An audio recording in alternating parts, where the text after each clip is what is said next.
Jadi alasan kakak memilih nih berani untuk mengambil job desk sebagai ketua di PIPA KM itu gimana? Tadi kan nggak usah. Bisa kan ini? Halo guys, saya dari PIPA KM. Tadi kita berapa lama udah? Capek, tahu nggak capek? Coba sih. Aku tuh ada kegiatan juga nak buat tugas.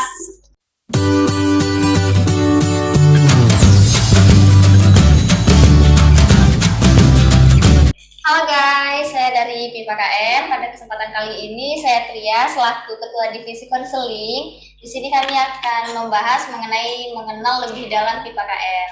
Pada kesempatan kali ini saya tidak sendiri, tapi saya ada terdapat bintang tamu. Boleh Kak memperkenalkan dirinya? Oke, nama saya Noradas Purnamasari dari Sekolah Tinggi Ilmu Ekonomi Pembangunan Tanjung Pinang. Nah, jadi sini Kak Nurul itu sebagai apa nih jabatannya dalam organisasi PIPA KM? Alhamdulillah sekarang ini menjabat sebagai ketua ketua organisasi UKM PIPA KM atau Pusat Informasi Perlindungan Anak dan Konseling Mahasiswa. Udah berapa lama kalau boleh tahu kakak bergabung dengan ini organisasi PIPA KM? Kalau untuk bergabung itu dari 2019 pas pertama masuk kuliah ya. Baru pertama masuk kuliah, jadi bergabung di PIPA KM itu memang dari 2019 sampai sekarang. Alasan Kak Nurul memilih untuk bergabung di PIPA KM itu apa? Kalau untuk alasan itu sih yang pertama itu sejujur-jujurnya itu pernah kayak mengikut kawan. Kawan. Jadi berjalannya waktu kayak oh kegiatan ini sungguh menarik gitu. Menariknya ya di bagian apa? Di bagian anak-anaknya. Karena kayak oh asik nih mainnya sama anak-anak kayak oh di dalam judul PIPA KM aja sudah menjabarkan perlindungan anak gitu. Apalagi zaman-zaman sekarang lah ya, zaman sekarang tuh banyak kayak penyiksaan anak, seks bebas gitu. Jadi kayak oh ini nggak bisa dijalankan terus-menerus setiap tahun. Berarti kita sebagai organisasi PIPA KM itu kita menjalankan mencegah dari penyiksaan anak itu. PKM ini juga nggak harus fokus ke anaknya, tapi fokus juga ke pemberdayaan perempuan. Berarti nggak fokusnya di anak aja gitu? Iya. Jadi kalau fokusnya ke anak pun, kalau perempuannya nggak diajarin, iya, betul. pasti anak-anaknya nggak imbang ya. Jadi alasan kakak memilih nih berani untuk mengambil job desk sebagai ketua di PIPA KM itu gimana? Kalau untuk menjadi ketua ini, kalau bunyinya agak memberatkan ya. Yang memberatkan, menurut saya ada misi, saya ada target. Menurut saya, oh ini saatnya saya ingin menyampaikan pikiran saya, membagikan pikiran saya ke orang lain gitu. Jadi sekarang saya alhamdulillah menjabat sekarang ini, alhamdulillah juga berjalan dan mulai setiap pengurusan ada kegiatan atau apa, berarti ya sebenarnya nggak dari saya juga, tapi tergantung dukungan dari anggota juga ya. Menurut saya berat sih jadi ketua. Jadi di dalam divisi dalam PIPA KM ini ada berapa banyak divisi sih Kak Nurul kalau boleh tahu? Kalau untuk pertama-tama itu divisinya itu yang tahun 2019 ya sampai 2021 itu divisi Humas, divisi Triad PRR, divisi Perlindungan Anak, dan divisi konseling. Nah, jadi sekarang itu menurut saya ada tambahan. Jadi pengurusan saya ada menambahkan divisi lagi yaitu divisi dokumentasi dan divisi media. Karena menurut saya itu sangat penting sih Ya. untuk menjalankan dalam media juga. Dokumentasi nggak mungkin kan setiap divisi ini pasti ada aturannya, pasti ada kayak apa konseling, pasti ada kegiatannya, pasti ada arahannya ke sana. Kalau mau ke media nggak mungkin dong gini-gini juga gitu. Jadi dibagikan lagi setiap Difokuskan. Ya, difokuskan satu titik aja. Cara kakak mengatur waktu dalam organisasi, kalian juga masih kuliah ya? Iya, ya pastinya ngatur waktu antara organisasi dan perkuliahan itu gimana? Kalau untuk mengatur waktu itu menurut saya sih simple aja, cuman pasti aturannya nggak ada yang mendadak. Nggak ada yang mendadak. Jadi kalau untuk saya sekarang semester 7 juga lebih berat. Pastinya ya. Jadi saya mengatur waktunya, pagi saya kuliah, pagi itu dari jam 8 sampai jam 1 siang. Jam 1 siang. Nah, biasanya saya mengadakan kegiatan itu sore.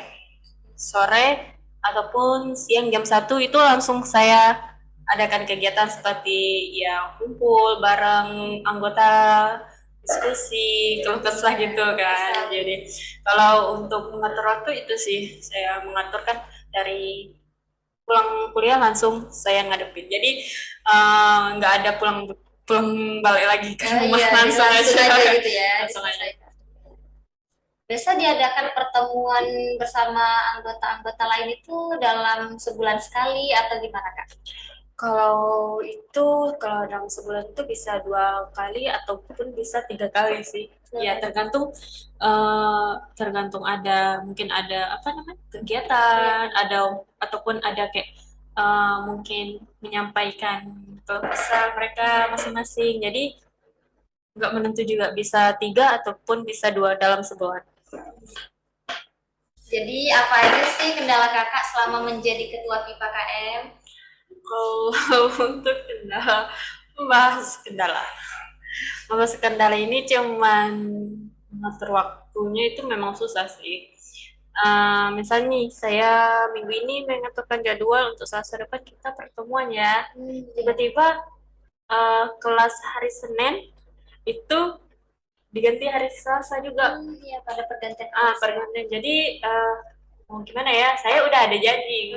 Tapi kalau saya tuh janji saya tuh harus ditepati gitu. Nggak bisa saya gimana ya mengatur waktunya. Udah cobalah kayak chat sekretaris, bisa nggak kita atur waktu di Jumpa sore gitu. Kalau bisa saya kayak oh kak bisa kak sore, oh iya nanti sore aja ya kita pertemuannya, soalnya kakak tiba-tiba ada kegiatan kelas. Habis itu membahas kendala ya tadi. Iya, kendala. Kendala saya jadi ketua itu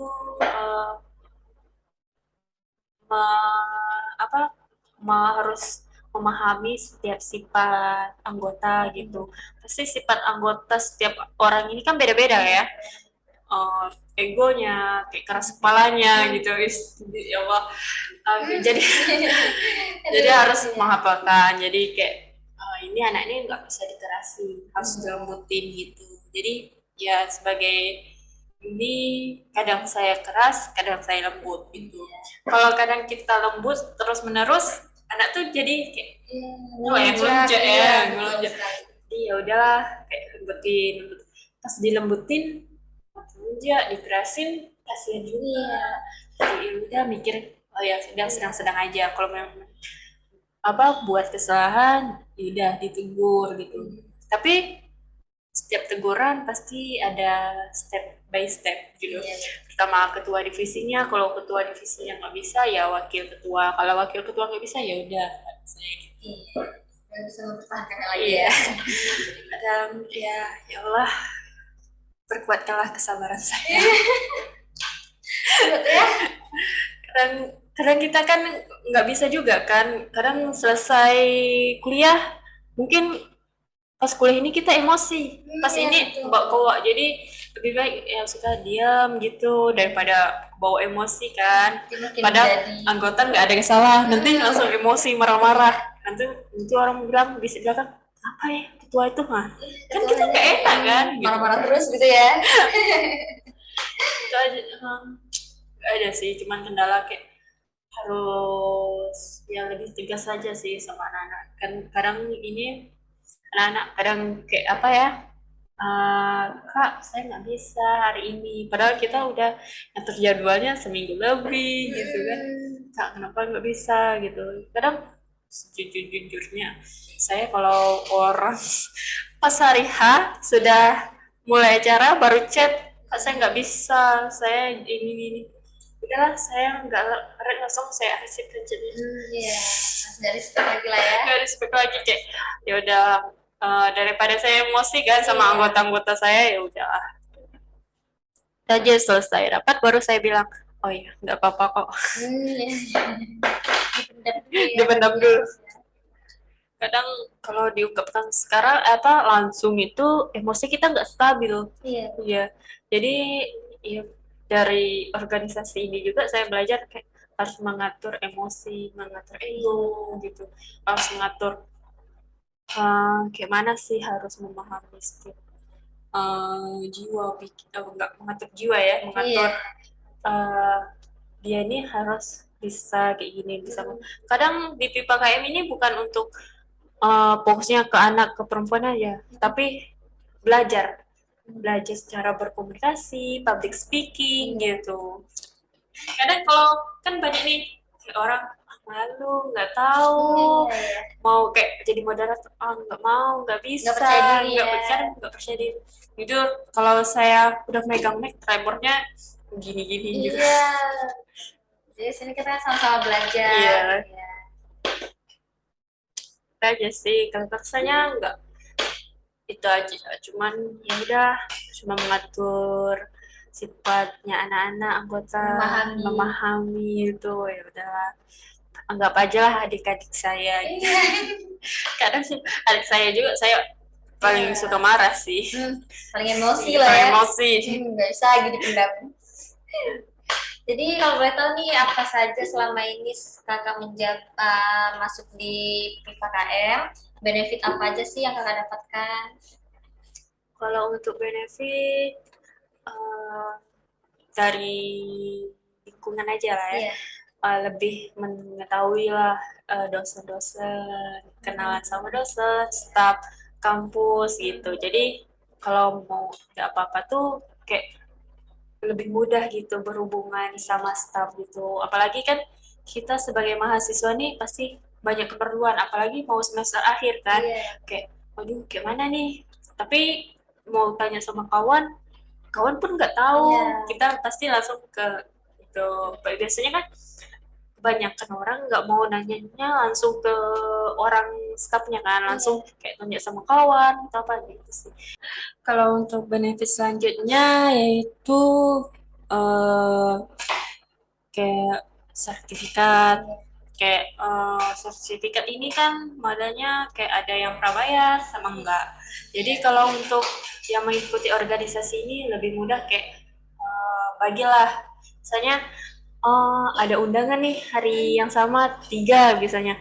Jadi bagi-bagi setiap anggota, ini ya, kalian datang undangan ini, kalian datang undangan ini. Jadi setiap anggota tuh kenal gitu, kenal sama orang luar gitu, kenal sama orang luar. Misalnya kamu nanti datangnya ke apa ya, ke dinas kesehatan ya.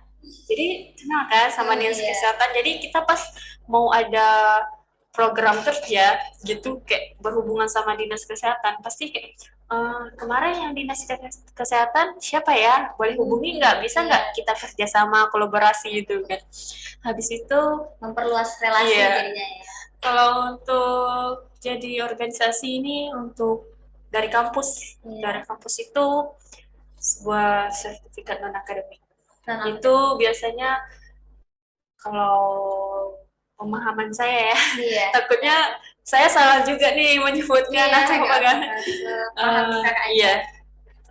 itu biasanya di kampus itu memang sertifikat non akademik yang dapat mempermudah mempermudahkan lah kita dalam mungkin bekerja. Mungkin bekerja nggak semuanya akademik, pasti ada non akademiknya. Jadi Harus ada skill. ya ada skillnya gitu. Itu aja sih. Itu saja. Oh iya nih Kak, kita dari tadi ngobrol-ngobrol panjang-panjang, tapi saya lupa nih buat nanyain Kakak dari jurusan apa sih? Oke, saya dari jurusan akuntansi. eh, Jurusan akuntansi aja sih. Dari jurusan akuntansi. Iya, kalau untuk itunya lebih tepatnya jurusan akuntansi non publik. Iya. Semester 7. Ya, alhamdulillah sekarang semester 7. Enggak semester 7. Ya, tahun depan semester 8. Tahun depan udah selesai. Tidak usah, amin ya. Iya. Baiklah, sekian bincang-bincang kita ringan pada kesempatan kali ini. Selanjutnya kami akan menyediakan konten-konten dan tema-tema yang lebih menarik lagi ke depannya. Jangan lupa follow Instagram kami, @_PIPAKM. jangan lupa like, komen, dan subscribe. Jangan lupa tandain lonceng notifikasinya agar mendapat konten-konten menarik lagi UKM PIPA KM selanjutnya. See you, bye-bye.